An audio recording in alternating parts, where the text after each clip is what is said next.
सोमनाथाय नमः। ॐ मल्लिकार्जुनाय नमः। ॐ महाकालेश्वराय नमः। ॐ ओंकारेश्वराय नमः। ॐ वैद्यनाथाय नमः। ॐ भीमशंकराय नमः। ॐ रामेश्वराय नमः। ॐ नागेश्वराय नमः। ॐ विश्वेश्वराय नमः।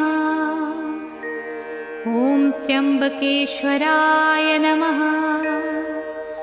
ॐ केदारेश्वराय नमः। ॐ भुस्मेश्वराय नमः।